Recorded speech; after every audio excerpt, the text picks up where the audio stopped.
Salam, hörmətli abituriyentlər, hər vaxtınız xeyir olsun. Bugün biz sizinlə dünyanın əsas dağlarını öyrənəcəyik. Görək, dünyada hansı əsas dağlar var, əsas dağların zirvələri, hündürlükləri nə qədərdir? Deməli, ilk öncə biz bilirik ki, dağlar yaranmasına görə həm tektonik yollarla yarana bilər, həm də ki, vulkanik yollarla yarana bilər. Həm vulkanların püsürməsinə yarana bilər, həm də tektonik proseslər nəticəsində yarana bilər. Vulkanik dağlarına bağlı bizim video dərslərimiz mövcuddur. Bu gün əsas biz sizinlə tektonik dağlarından danışacağıq. Tektonik dağlar təbii ki, litosfer havalarının hərəkəti nəticəsində yerin daxilində baş vermiş tektonik proseslər nəticəsində yaranan dağlardır. Və bu dağlar bildiyimiz kimi 3 qrupa bölünürdü. Qədim dağlara biz faylı dağlar deyirdik. Deməli, qədim olub, lakin yenidən fəallaşan dağlara, yəni Altay Sayan, Tian-Şan dağlarına biz qırışıq faylı dağlar deyirdik. Lakin alp qırışıqlığında yaranmış geosinxron ərazilərdə mövcud olan dağlara isə biz təbii ki, deməli, qırışıq dağlar deyirdik.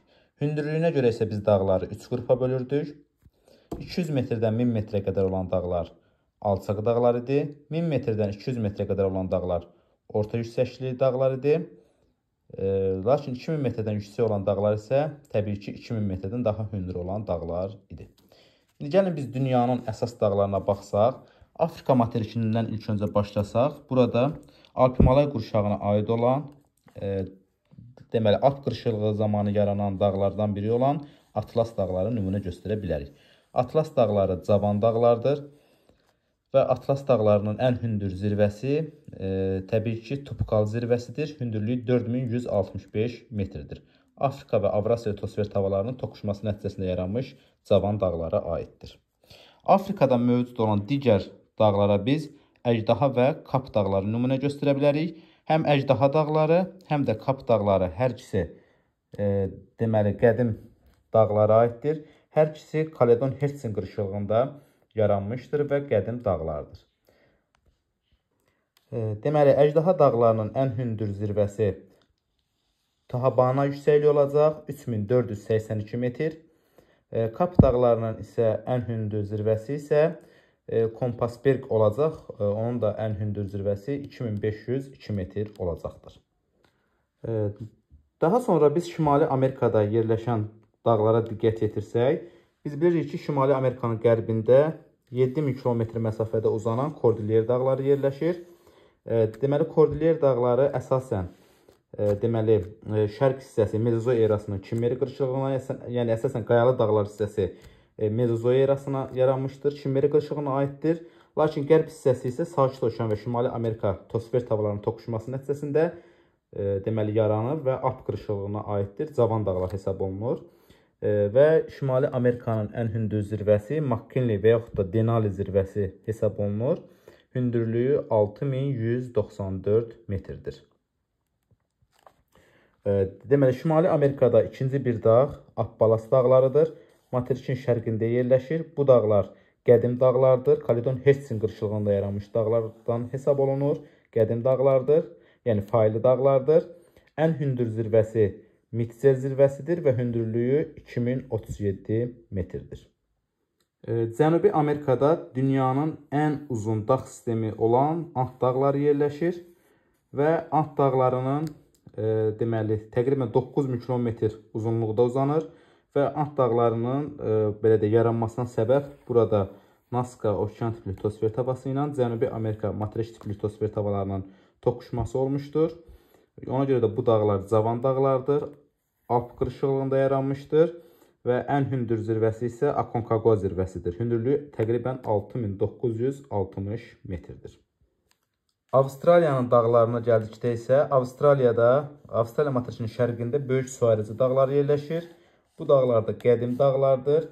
Kaledon Hertsin qırışıqlığına aiddir və ən hündür zirvəsi Kosciuszko zirvəsidir, gördüyümüz kimi, və 2228 metrdir. Antarktidaya baxsaq, Antarktida ərazisində transantarktik deməli dağları, həmçinin biz burada deməli Elsuyert dağlarını görə bilərik və Elsuyert dağlarının da ən hündür zirvəsi Vinson massividir. Burada da hündürlüyü 5140 metrdir. Avrasiya materikində isə ilk öncə Avropa hissəsindən başlasaq, Avropanın şimalında gördüyümüz kimi Skandinaviya dağları yerləşir. Deməli, Skandinaviya dağları qədim dağlardır. Skandinaviya dağlarının deməli, ən hündür zirvəsi Qalxapikyen zirvəsidir və hündürlüyü təqribən 2469 metrə bərabərdir. Bu dağlar Kaledon Hertsin qırışına aid olan dağlardır, qədim dağlardır, yəni aktivliyi itirmiş ərazilərdir. Bununla yanaşı biz deməli burada cavan dağlardan, təbii ki, Piriney dağların, Piriney yarımadasında Piriney dağları nümunə göstərə bilərik. Deməli, Piriney dağlarının ən hündür zirvəsi Aneto 3404 metrdir. Həmçinin burada Əndəlüs dağları da yerləşir. Digər dağ, gördüyümüz kimi burada Apenin yarımadasında Apenin dağlarıdır. Ən hündür zirvəsi Corno Grande təqribən 2912 metrdir. Bununla yanaşı burada Avropanın ən əsas dağlarından biri olan, cavan dağlardan olan Alp dağları yerləşir. Alp dağlarının isə deməli ən hündür zirvəsi Mont Blanc'dır. Mont Blanc'ın da hündürlüyü 4807 metrdir. Demək, bu dağlar Piriney, Alp, Apenin, ümumiyyətlə bu zonada yerləşən dağlar əsasən Afrika ilə deməli Avropanın, yəni Avrasiya litosfer havalarının toqquşması nəticəsində yaranmışdır. Cavan dağlardır, Alp qırışığına aiddir. Piriney, Əndəlüs, Apenin, Alp, həmçinin burada Karpat dağları yerləşir. Karpat dağlarının da ən hündür zirvəsi Gerloyoxinski ştit zirvəsidir və hündürlüyü təqribən deməli 2655 metrəyə yaxındır.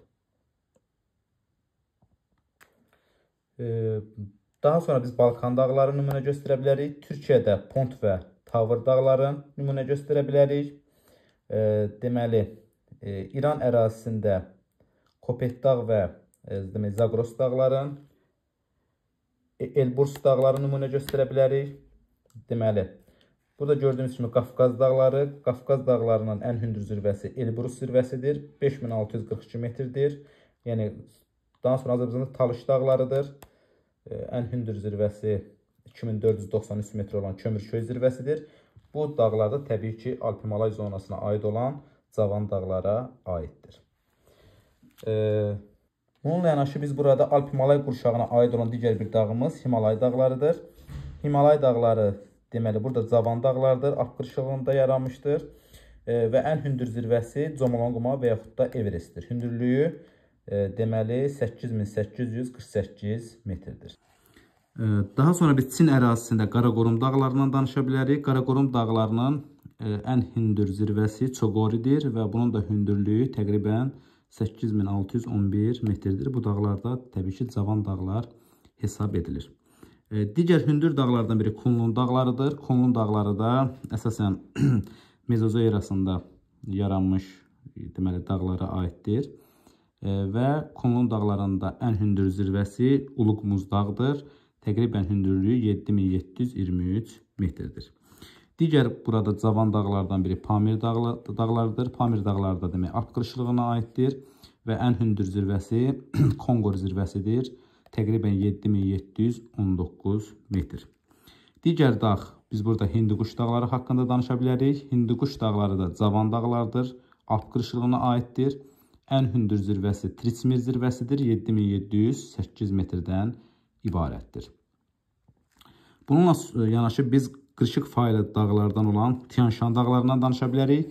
Tianshan dağlarında ən hündür zirvəsi Qələbə pikidir və Tianshan dağlarında ən hündür zirvəsinin demək 7439 metrə bərabərdir təqribən və bu dağlarda deməli Kaledon Hertsin qırışığında yaranmışlar, lakin yenidən fəallaşmağa məruz qalıb aktivləşmiş dağlara aiddir. Həmçinin Altay dağları da burada deməli yenidən fəallaşmış dağlara aiddir. Bunun da ən hündür zirvəsi Beluxa zirvəsidir. Deməli Beluxa zirvəsidir və Beluxa zirvəsində ən hündür nöqtəsi, yəni ən hündürlüyü, ən maksimal hündürlüyü 4506 metrə bərabərdir. Həmçinin biz burada Sayan dağlarını nümunə göstərə bilərik. Sayan dağları da Kaledon Hertsin qırışığında yaranmışdır, lakin fəal aktiv dağlardır. Yəni sonradan fəallaşmağa məruz qalıbdır və ən hündür zirvəsi Munkusaktık zirvəsidir. 3491 metr. Digər dağlara isə Mezozoy erasında yaranmış Verxoyansk, Rusiya ərazisində yerləşən Verxoyansk, Çerski və Sxote-Alin dağlarında nümunə göstərə bilərik. Demək, bu hər üç dağ təbii ki, Mezozoy erasında Kimmeri deməli, qırışıqlığında yaranmış dağlara aiddir və bu dağlar təbii ki, qədim dağlardır, öz aktivliyini itirmiş ərazilərdir.